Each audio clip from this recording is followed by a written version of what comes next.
Right, hello there, good morning. It is the morning still, thankfully. Right, that's Lexi. We need to answer the phone to that guy, man. Good. Guys, cracked on a wee bit. I had to take that off just to get that into that pipe down there. So there's one little bung, and I've noticed a couple of drips for it. I've not disconnected it, so I will need to check that once we get the car running. It's maybe needing a new O-ring or something. Everything seems okay, just a couple of drips have come out it. Just out of that union. So however, obviously we've taken this off, taken a vacuum pipe off, intake pipe, the whole air intake, taking that off, and we've taken the ECU out, unbolted the fuse box, which just slides back. To be honest with you, that's a little ECU cover, it goes over the top of it. That was quite difficult to get off actually, without destroying it, that is. So obviously as well, so there's a starter motor bolt by the looks of it just in there, which is a 13mm. This is quite interesting as well, to be honest with you. So there's a plug there, and it looks like that plug is wired into that plug. It certainly looks that way anyway, yeah it is. So there's two plugs there, but that's got to be a modification for the factory, it has to be. So, one 13mm going that way, gear cables are tied up there. Obviously the bottle was just moved so as we could get into that air intake. So we'll set that back on at the minute. Right, if I'll go back in. Right, I'll get that back in later. No one to go for whatever reason. So take that off, that lets us get to those mounts. I've also taken those two out in there. Hopefully there's no more. I see there's a little coolant hose in there that just looks like it's in the road, so there you go. So, now, back in the day when I was an apprentice, I would have probably had this car up and down and up and down and up and down and up and down on the ramp.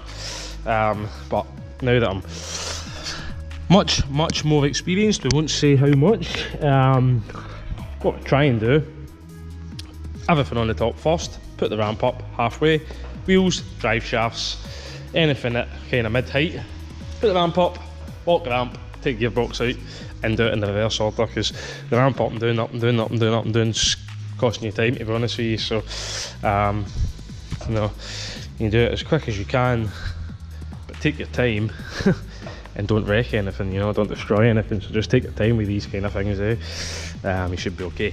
Anyway, thanks for watching guys, haven't already, hit the thumbs up. We'll crack on now with the Mini. Right guys, I've taken the wheel covers off both sides. Probably didn't need the driver's one, but I've taken it off anyway. So I have taken that off, sorry.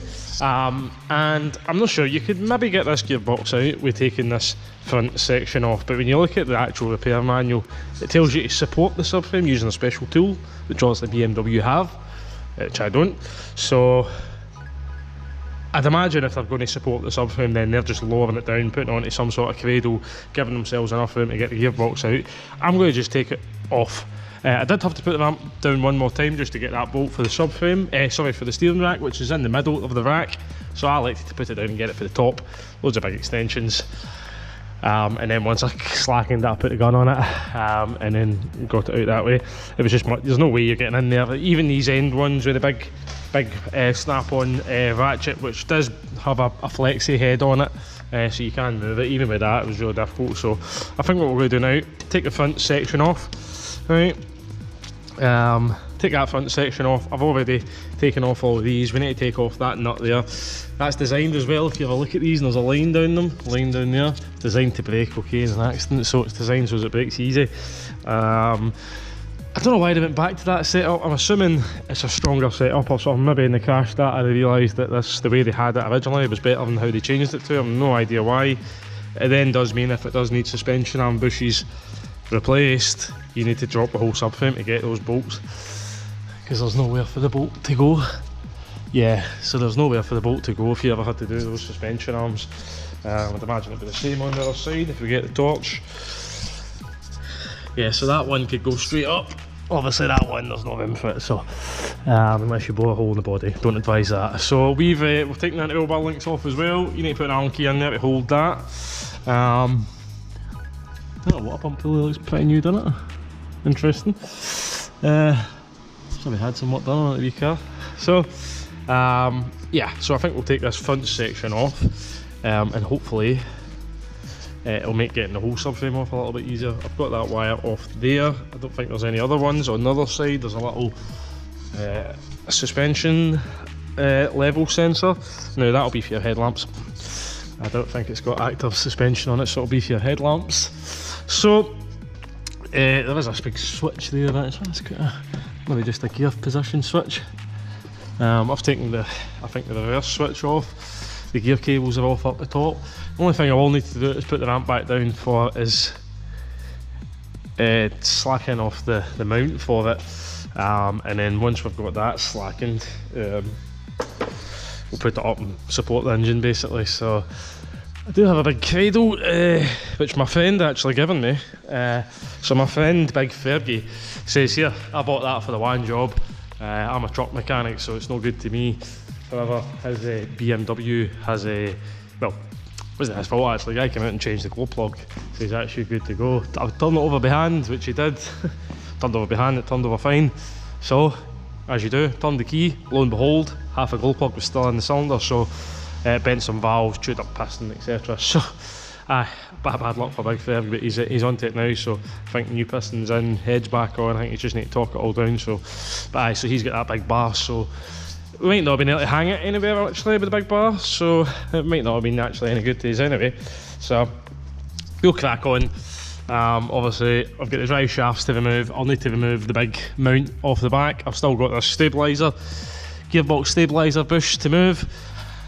I'll need to take this off, clamp here. I'll need to take the two rubbers off, and you can see the way I've done it. So you don't need to take his look now around the ramp. It'd be very difficult to get all that plastic off, so they've been very kind to us. They've put two holes there, and that one you can get to there. So I've taken these off as well. Just a wee bit tight there. I got hit with a stone there, brilliant. So, and that'll allow that subframe to slide out. Obviously we do need to unbolt this and unbolt that there. I'll use a bit more room just to slide the thing out, and hopefully there'll be enough flex on that exhaust that we can just slide this right out the front. So I have seen, I've did one of these before, a diesel, and I'm sure it's very similar, to be honest with you. I can't remember, but yeah, it was a bit of a mission. And the gearbox, use a big 6-speed box. We'll use a pump up stand because it's very heavy, so we'll strap it onto there. Obviously the subframe's going to be off. We'll strap it onto the stand, push the stand back, take clutch off, have a look, make sure the flywheel's not milled on it. I really hope it isn't. It may be a dual mass flywheel, even though it's a petrol, it may still have a dual mass on it. So yeah, so you can see your chassis number there, long VIN number, short VIN, etc, etc. So obviously, a wee bit more to do, not too much, a wee bit more to do. One thing I did notice, is very close, the gearbox, to your, well, I think there's a little coolant pump there actually, which I might need to move. But the oil 40,000, I'm hoping it's not going to be in the road. It's very close on this model, like, eh? So we will crack on now with this mini convertible. See wee spoilers up on it as well. I'm not quite sure why that's up. Maybe a button you can press to keep it up. But anyway, thanks for watching. If you haven't already, hit the subscribe button, guys. It's free for you guys. It just helps us grow our channel. Hit that like button as well. Give us a wee thumbs up. Alrighty, we have progressed a bit further again. Exhaust over there. We did it the way Stretton, I need to look it up again. The BMW guy, he's always fighting these huge Alpina exhausts, and he's just like myself, one man in the dojo, he calls it. Old pump up stand. We could be doing a new one, to be honest with you. That one's getting a bit past its best. We've got the Automotive ones, normally use them as camera stands, to be honest with you. So obviously, in the read the manual it says support the subframe with a cradle. Obviously I'm not BMW, so I don't have that. I don't do enough BMW minis to merit buying the tool. Now M539 Restoration, this guy actually, I think what he's bought, I think it's for doing the electric batteries, so the hybrid batteries. So back in the day we just used to roll the big bench under it, put the ramp down, take the last couple of bolts out the hybrid batteries, wheel them into the corner, put the big tape on it, you know, the big barrier saying high voltage, danger, danger, you know, and then 9 times out of 10 we just put your battery in it, to be honest with you, because there just wasn't enough time for the guys to come up, have a look, so sometimes you just sent you a new battery. But hey ho, they're not in the UK anymore because of Brexit, so we've got Brexit to thank for that, so no more Mitsubishi. No, I think Toyota's going to be next, to be honest with you. Here some of the Toyota branches have now changed to MG and I think just motor stores and stuff like that. So yep, so suspension arm bolts are out, seen we've painted them, we've taken the stabiliser off, we've got, so once we get this off, really what we've got to do is disconnect the hydraulic unit from it, take the drive shafts out, drain the oil, and then whip box out hopefully. So, and we'll need to support the engine as well. So once I get to that stage, we'll probably figure out what we need to do to support the engine. So probably one of those Automotech stands. Make sure the ramp's locked first. We need a pump up stand for strapping that box onto. Like I said, I'm one man, that's a 6-speeder. So yeah, fun and games, so nearly there guys.